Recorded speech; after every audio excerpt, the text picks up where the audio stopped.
Hello everyone and welcome to the Gunpla Network. I'm the Spicer and today we'll be looking at the first 15 minutes of the upcoming Hathaway's Flash movie. We will only be using screenshots and still images to avoid any copyright issues with Bandai, but the video itself, the full 15-minute video, is up on YouTube under the Gundam topic, Mobile Suit Gundam topic, but it is unsubbed, so unless you have some reference from the novels or you speak Japanese fluently, you may not be able to understand it. At least at the time of the making of this video, it's unsubbed. Maybe a subbed version will come out later. But luckily enough for everybody and myself out there, a translated version of the novels does exist online, and I've read at least a portion of them, enough that would cover what we see in the first 15 minutes. Now, speaking of the novels, just a little background for you if you're unfamiliar. Hathaway's Flash is a series of 3 different novels that follow Hathaway Noah, the son of Bright and Mirai Noah in UC 105.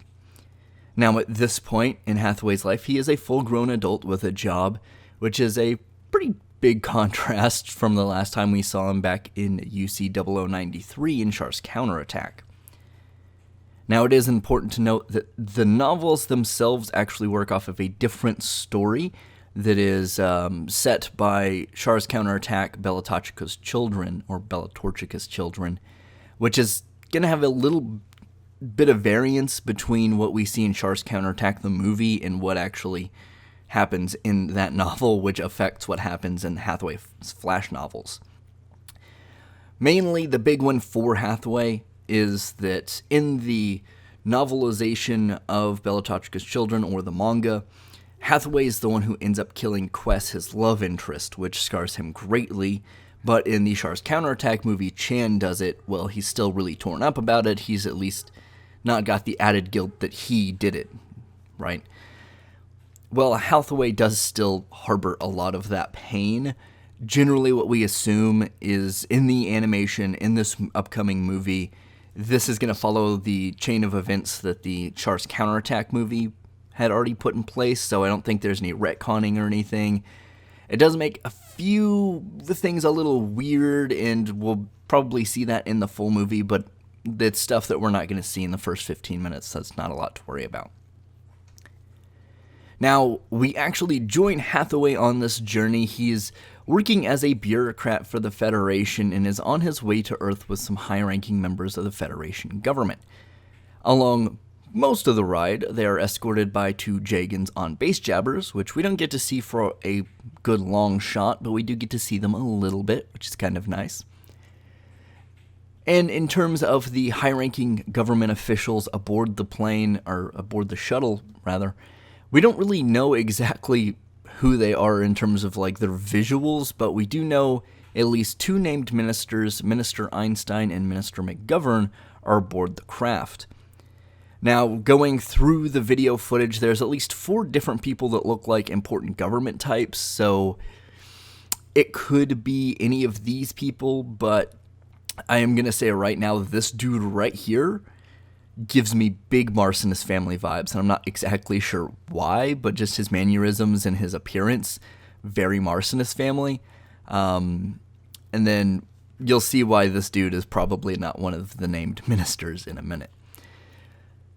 But none of these guys are the main cast. They're not all that important for at least this scene, if we will.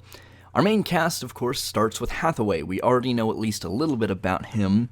So let's go on to the next person, who is the mysterious girl, Gigi. We don't really have any backstory, but she is out there and she is interesting. And then we have Super Smooth Kenneth, who is probably like my favorite character of this little bit. And in the novelizations, once they land, he kind of still stays around Hathaway. And he's a pretty chill dude, to say the least. Well, we don't really, at least in what I've read of the novelization, get a lot of backstory on Gigi, and I think there's going to be a slight difference between Gigi in the novels and Gigi in the movies. It is something that maybe we'll learn more. We just don't have a lot to talk about, and at least in this scene, she doesn't do all that much. She does have one important thing she does in this scene, but we'll talk about that in a minute. We know a lot more about Kenneth, though. Kenneth is on his way to take over the task force chasing down Mufti on Earth. I don't know that he's really escorting any of these government types. That could be kind of the thing, but the task force is based on Earth, as that's where most of the Earth government people live. So that's kind of where they're mainly operating. To kind of set the stage for why Mufti exists, and if I'm pronouncing that terribly wrong, I do apologize. It's Mufti, Mufti. It could be any variety of pronunciations, but I do apologize if I'm getting that wrong. But to set the stage, after the collapse of the Republic of Zeon, the Federation was really the only formalized government on Earth and in the Earth sphere and in space. So they kind of just took control of everything. And kind of harkening back to the Age of the Titans, we see Mufti kind of come about as kind of, it's not really an equivalent to the Aeug, but structurally they're somewhat similar. They're not associated to a group or a cluster of colonies or a nation. They're kind of just a banded together group of people who are fighting for an ideal or just kind of resisting the Federation, as it were. Now, this group has killed a member of high-ranking Federation ministers, which is why the task force exists in the first place. Now, the current leader of the task force has yielded pretty negligible results, so Kenneth is on his way to help stop Mufti, at least the best he can.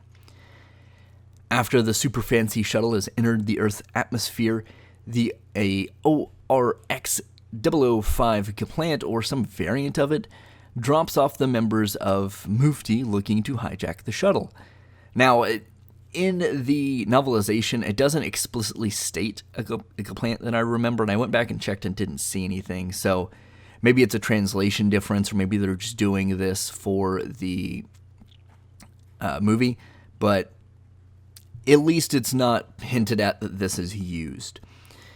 They just say like an older craft. They don't specify in the novel, so kind of interesting. But this is really the only mobile suit we get a good shot of, is this is mostly just hand-to-hand combat or interactions between people in this scene. So we'll take a couple shots here. I wanted to get some clear shots, and it looks good. Some people were theorizing this might be the Advanced Zeta version, the Haru, or however it's pronounced.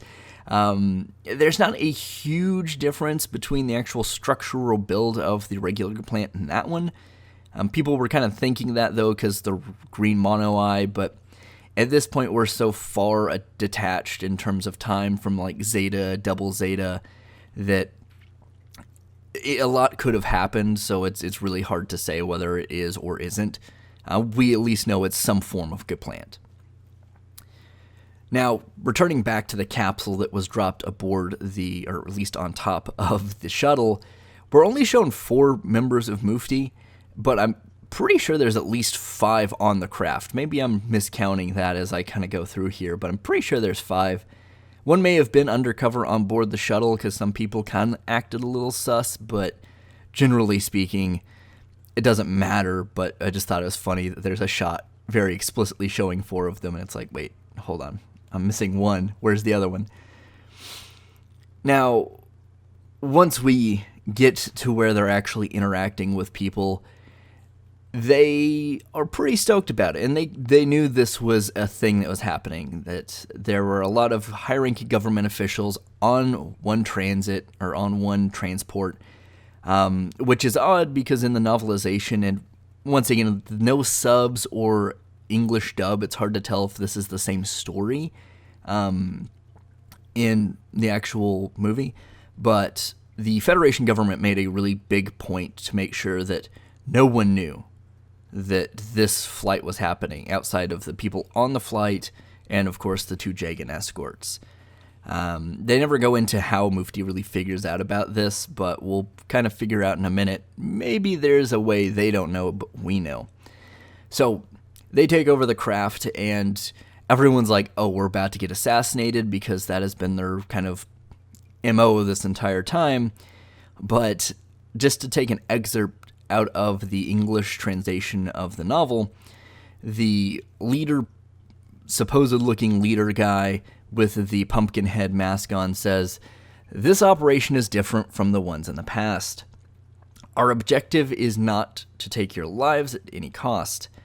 There are limits to our indiscriminate attacks. At times, we resistance forces need money. This operation is about getting that money. In exchange for your lives, we will acquire military funds from the Earth Federation government. If we succeed, all of you will be released. As for the civilians, they too will be released with the appropriate ransom payments."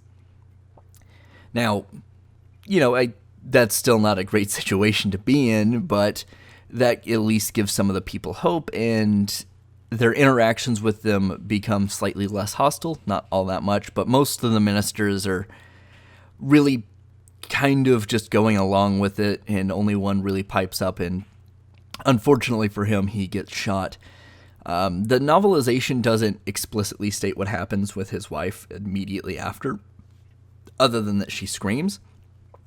But in the animation, and it's supposed to be a really sobering moment, and I can kind of understand why they went this way, but the wife runs directly into like the closed door for the stairwell and knocks herself out, which is really strange because no one else really reacts in the scene. Like, none of the Mufti members try to grab her. She just runs, and it's not a long distance, so maybe that's why, but it almost seems like really, in a way, unintentionally comedic. And like, I felt really bad for laughing at that scene because that's a super traumatic event. But there's so many other things they could have done that would have really sold that, oh, this is a really horrifying moment for this woman. But I guess trying to run away from it would, I guess, be appropriate as well. It's neither here nor there. I just thought that was somewhat strange. Now, getting back into it, this is a problem for more than just the bigwig government types on the plane or on the shuttle, as the lead person identifies themselves as Mufti Aaron, who is the supposed leader of the Mufti group. Now, two people really have a problem with this, and the first one is Gigi.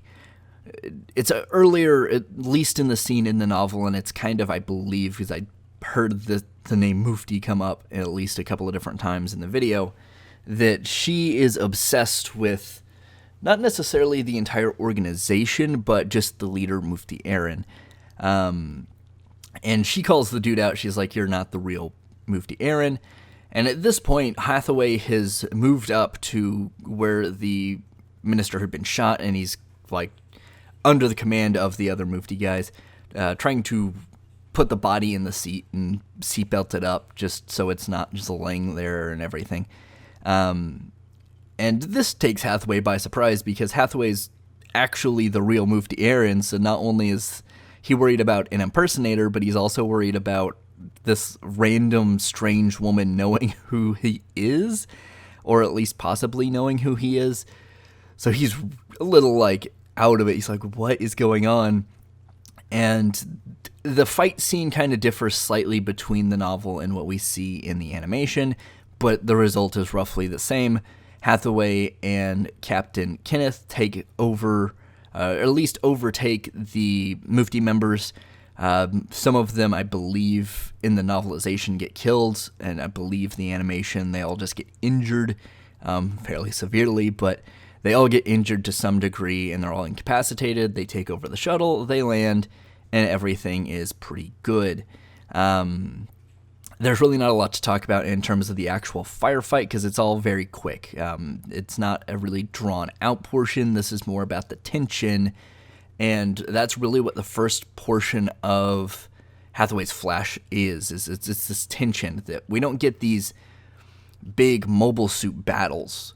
The mobile suit fights we do get a little later on that we won't see in animation until the movie comes out, Hathaway is not a part of. He is a bystander on the ground. There's a lot more on-foot kind of subterfuge work, if you will, kind of spycraft in a way that Hathaway undertakes, which makes the story really interesting, kind of different from a traditional Gundam standard, which is really nice to see here, and we do see a little bit of that play out in this scene where it's really about how he handles the interaction.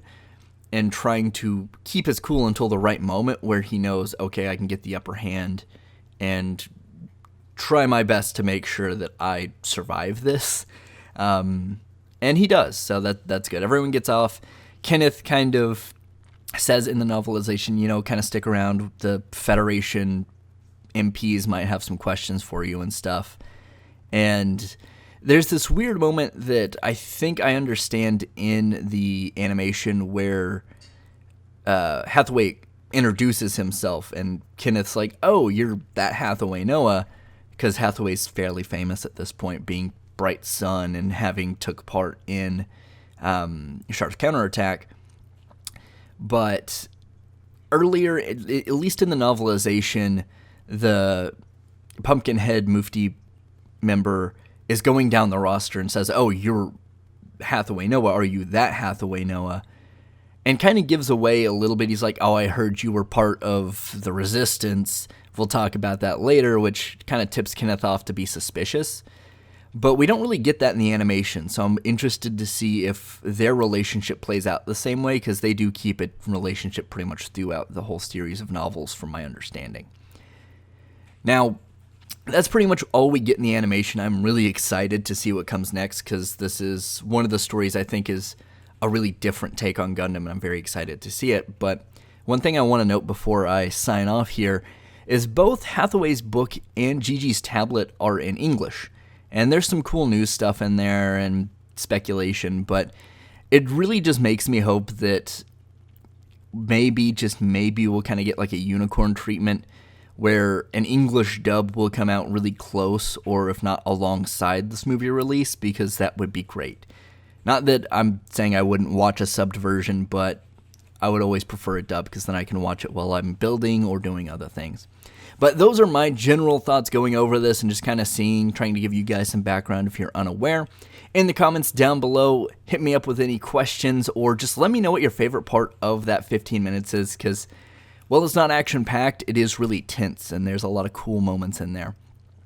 I've been the Spicer, this has been the Gunpla Network. As always, friends, keep on building.